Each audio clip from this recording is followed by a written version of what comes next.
आपके महाविद्यालय में कई ऐसी योजनाएं चलती हैं जो आपके पास अगर पैसे नहीं है फाइनेंशियली, जिससे आपकी पढ़ाई कंटिन्यू चलती रहे, पढ़ाई छूटने पर बिना पैसे की भी सरकार चाहती है कि जो बच्चा 12वीं पास करता है उसको कॉलेज में लगता है, उसके बाद उसको पैसे के बर्डन से भरना पड़े और जो फीस भरता है वो फीस उसको वापस छात्रवृत्ति के रूप में मिल जाए। ठीक है, इसके लिए आपके महाविद्यालय में SC, ST, OBC, जनरल सभी के लिए तरह तरह की छात्रवृत्ति योजनाएं चलती हैं। सबसे पहले हम बात कर लेते हैं SC, ST, OBC। आप लोग के लिए जो छात्रवृत्ति योजना है वो पोस्ट मैट्रिक छात्रवृत्ति योजना है। इसमें सभी का क्राइटेरिया फिक्स है कि इनकम कितने तक होनी चाहिए, है ना, उस इनकम के बाद नहीं मिलता। और SC के लिए अलग इनकम का क्राइटेरिया है कि 3 लाख, है ना, 6 लाख, 8 लाख, अलग अलग क्राइटेरिया है। इसका नोटिस बोर्ड बना हुआ इस कमरे के बाहर पीले कलर के बड़ा सा बोर्ड यहाँ लगा हुआ है, उसको आप ध्यान से पढ़ेंगे तो सारी जानकारी आपको मिलेगी। इस पोस्ट मैट्रिक छात्रवृत्ति की योजना के अंतर्गत आप जितनी एडमिशन फीस भरते हैं वो सारी एडमिशन फीस प्लस जो परीक्षा फीस रहती है वो परीक्षा फीस आपको दोनों मिलाकर आपको शासन छात्रवृत्ति के रूप में वापस कर देती है। ठीक है, उसके बाद आप शासन अभी बीच में छात्रवृत्ति फॉर्म प्रारंभ करेगी, उसकी सूचना आपको छात्रवृत्ति विभाग के नोटिस बोर्ड में मिलेगा एवं जो आपके प्राध्यापक साथी सर लोग आप लोग के जो वो व्हाट्सएप ग्रुप बना के रखे उसमें सारी छात्रवृत्ति संबंधित जानकारियाँ सूचना के रूप में आती हैं।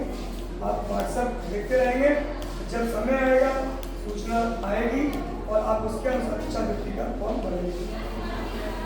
छात्रवृत्ति फॉर्म भरने के लिए सबसे इम्पोर्टेंट होता है आपकी डेट ऑफ बर्थ सही होनी चाहिए, आधार कार्ड की, 10th की मार्कशीट की, जो आपने एडमिशन लिया है उसमें ये डेट ऑफ बर्थ और कास्ट सर्टिफिकेट, जाति प्रमाण पत्र, ये दोनों अनिवार्य है, ये मिसमैच नहीं होने चाहिए। अगर ये दोनों सही है तो आपके छात्रवृत्ति फॉर्म सही पूर्ण रूप से भरेंगे। तो पोस्ट मैट्रिक छात्रवृत्ति SC, ST, OBC तीनों वर्ग के छात्राओं के लिए है। आप इसका समय से फॉर्म भरिए और छात्रवृत्ति फॉर्म का लाभ उठाइए। सरकार चाहती है कि बच्चे बीच में गैर पढ़ाई का ना करें ना, जिनके पास 12th से पास हुए लेकिन इतने पैसे भी नहीं है कि कॉलेज की 2000-3000 फीस भर सके, तो सरकार ऐसे बच्चों के लिए संबल कार्ड चलाती है। ठीक है, उसमें क्या होता है, जो आप हम सब जैसे कारीगर, हमारे माता पिता नौकरी ना करके लेबर है, कोई काश्तकार है, कोई मिस्त्री है, कोई बढ़ाई है, कोई घर की बिल्डिंग की जोड़ाई करते हैं, ऐसा कोई काम करते हैं तो उनके पास संबल कार्ड होते हैं, है ना, सरकार संबल कार्ड बनाती है। उस संबल कार्ड का ऑनलाइन पंजीयन होना चाहिए, आपका नाम भी ऐड होना चाहिए। फिर आप सीधे कॉलेज का जो फॉर्म भरते हैं एडमिशन फॉर्म, उस दौरान आपकी एक भी फीस नहीं लगती है, मात्र 10 रुपये में आपका एडमिशन होता है। कितने रुपये में?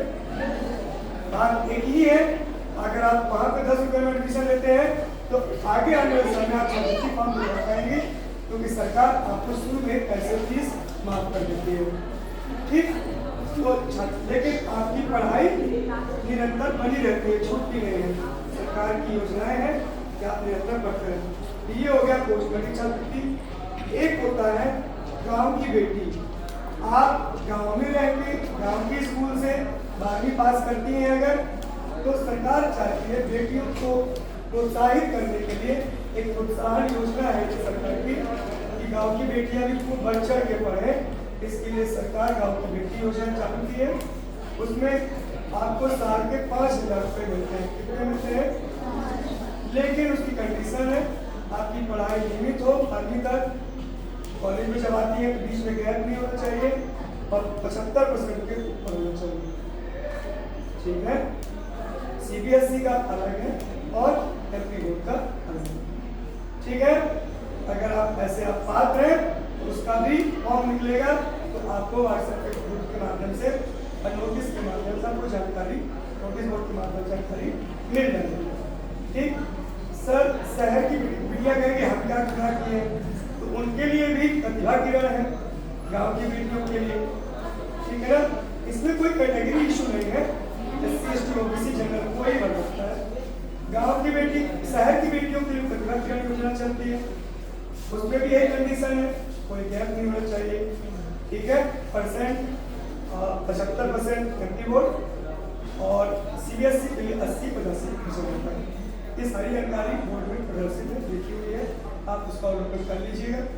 उन्हें भी 5,000 रुपये साप्ताह मिलता है, ताकि शहर के बच्चे अभी पढ़ने में मन लगाए और स्कूल के बाद कॉलेज में आना बंद न करें। तो सरकार मोटिवेशन की भी प्रोत्साहन योजना है बच्चियों के लिए, तो उसका आप लोग लाभ ले सकते हैं।